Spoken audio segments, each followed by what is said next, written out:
Hello Leo, thank you for joining me for your year 2019 forecast for the Sun or the Ascendant. Each year between Christmas and New Year, it's traditional for us to make New Year's resolutions. But of course, as we make our way into January, it's very easy for these to fall by the wayside, especially when it's anything to do with dieting, or perhaps giving up smoking, or any other habit that we know is not necessarily good for us, but can be hugely enjoyable. But this year, I think you're going to enter into this new year with potentially a real iron will to transform some fundamentals in your situation. This may be about where you live. It could be around your life structure. It may be around your work, or it could be around your diet, fitness and health.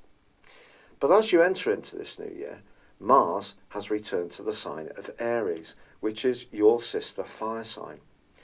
For the next 12 months, this is going to provide a pulse of energy in the background, which is going to be very important to you. Mars is very much about living in the moment. It is a bit more impulsive. And in your 9th house, as it is here, it really points towards pushing yourself outside your comfort zone. But you also have Uranus back in this location through till March the 5th. Now Uranus forges a fantastic link with Mercury at the very start of this year, which is in the sign of Sagittarius, also your sister fire sign. This combination, this trine, is asking you to be really enterprising and open-minded about how you go about delivering on any pledges that you make.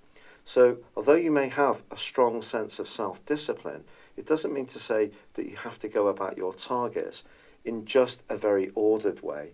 You can actually use a lot of enthusiasm, a lot of spontaneity. You can step outside the box. You can push a little bit more outside your comfort zone. And this makes for a very exciting set of planetary conditions for you. But you have 3 eclipses this year in the sign of Capricorn. And Capricornian energy for you is very much about working hard. It is about application. It is about perspiration. It is about applying yourself. It's about your responsibilities. And at times this year, there may be moments when you could feel a bit resentful about how you need to balance the need to do the right thing, apply yourself to these areas, but at the same time embrace that side of you that wants more excitement, that wants to open your life out, be a bit more daring, travel, learn a new skill or language, and just push your boundaries outwards. So I do feel that that's going to be a bit of a theme, because the first eclipse in Capricorn occurs on the 6th. But this is going to be combining with Saturn. Saturn rules Capricorn and has been back in Capricorn since the 19th of December 2017. So you've had it in this location for a while, and probably over the last year or more, there has been a sense that you have to work a little bit harder at all the basics in life. Now, if that means that everything in your world is running very, very efficiently, great. But if it already is, you can start to apply the application and dedication that Saturn is going to push on this eclipse in the following 6 months in terms of how can you improve other areas. That could come down to becoming more conscious or aware about nutrition. You may find yourself much more interested in alternative medicine, any kind of therapy which helps to enhance your well-being, getting a better balance between where you do apply your energies and where you need to have leisure time and do things that are enjoyable and give you a sense of being an independent and really thriving individual. Now, with Saturn on this solar eclipse, there could be points over this next half year where you do feel a little bit oppressed by those responsibilities because of this 9th house energy, which is going to be pulsing right throughout the year. But it's all about choices, and of course astrology really is about finding the balance in situations, because we all have challenges in life, but it's how they balance out, and it's about getting the right balance. So if you're working too hard and denying your right to be an independent individual, that's where you need to put your energy. If you're a bit of a free spirit and you need to be a bit more self-disciplined, that's where the planets will support you this year. But on the 21st of January, there is a lunar eclipse in your sign. This is going to work in a pair with the solar eclipse in Saturn that's combining with Saturn in Capricorn. The essential principle here is you need to make sure that what you're doing in terms of being more self-disciplined and applying yourself to those obligations doesn't crush your sense of individuality completely. So just be conscious of that. There are going to be moments when you're going to need to say no to people and ask them to take more responsibility for their situation.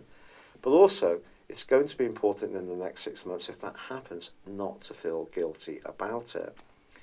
Now, of course, Uranus has been in the sign of Aries for all but the 5 months of last year, since 2011 full time, and for 5 months of 2010. But on the 6th of March, he does move into the sign of Taurus, and is going to be there for the following 7 years. Now, I think this is truly exciting for you, because this is going to shake up your outlook around how you fit into the wider world. So it's not just being a good egg, which comes from the 6th house. This is about how you manifest your public standing, how you gain praiseworthiness, and people can obviously invest their admiration in your skills and talents. And that's very important to a Leo person. You need to feel admired, respected, even if not always liked.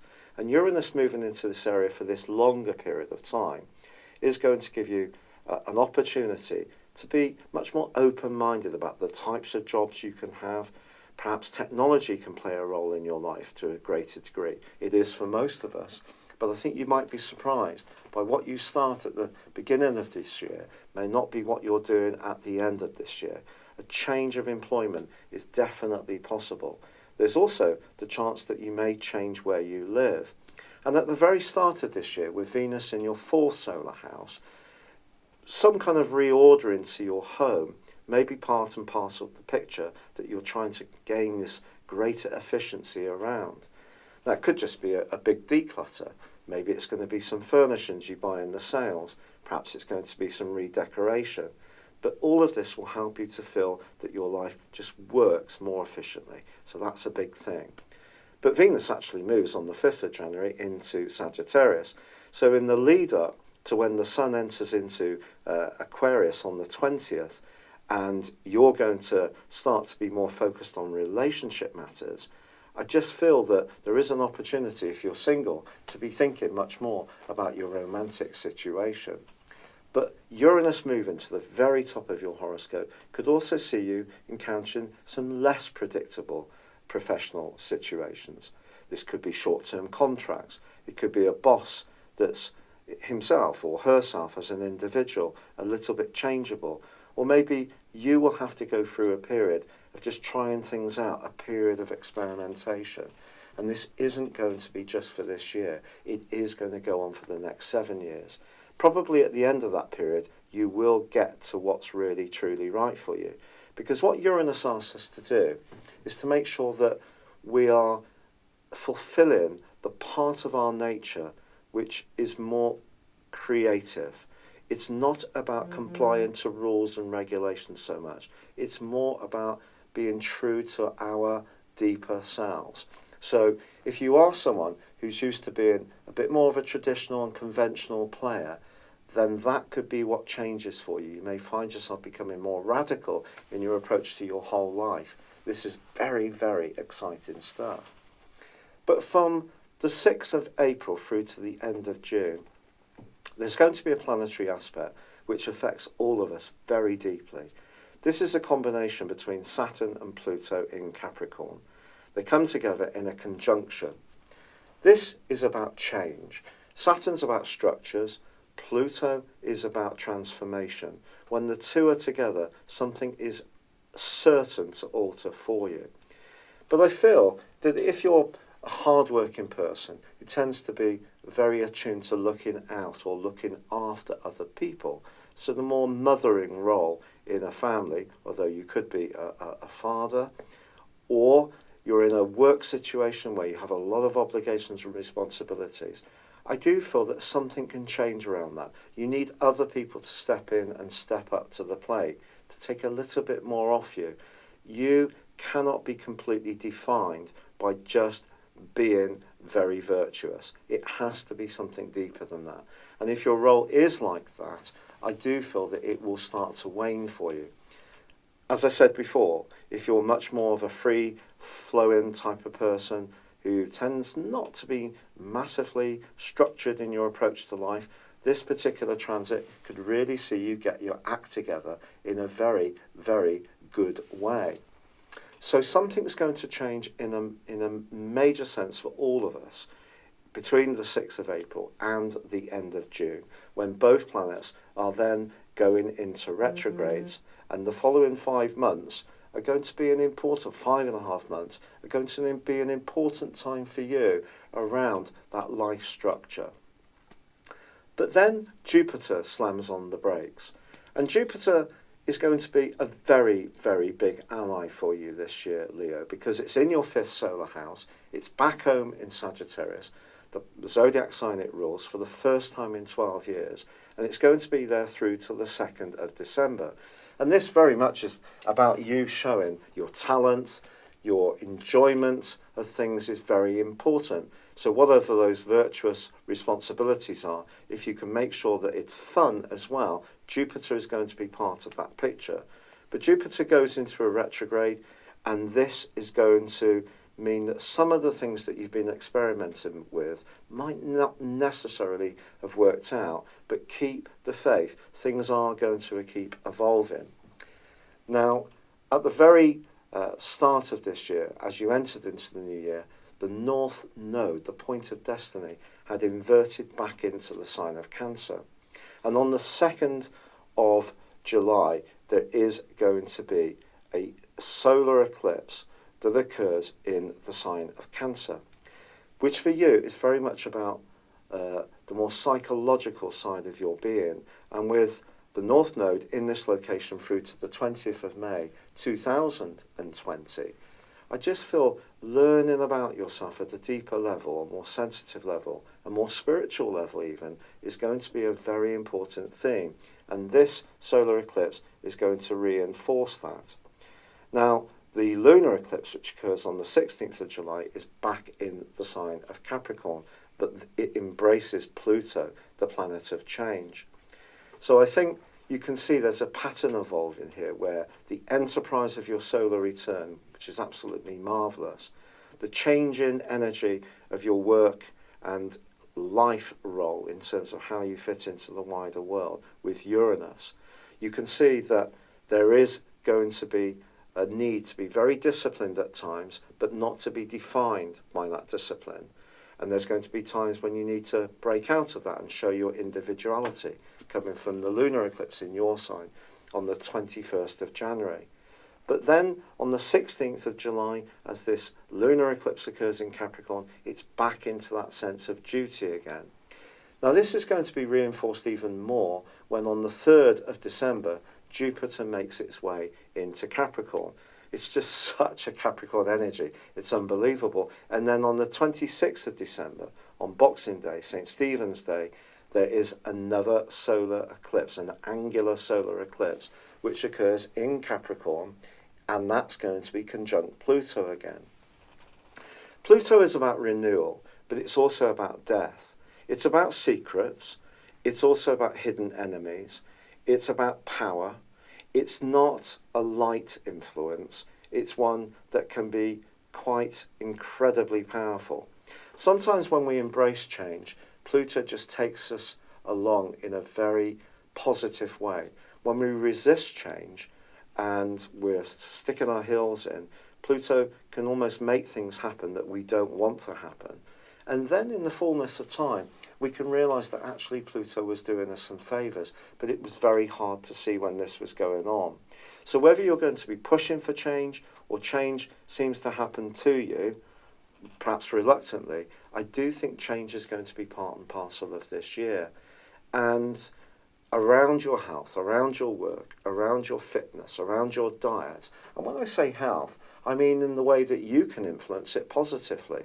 So, depends on how much alcohol you drink. Are you conscious of all the vitamins and minerals that you're getting in terms of your diet? Is there too much carbs? Are there too many moments of having comfort food? All the things that we do.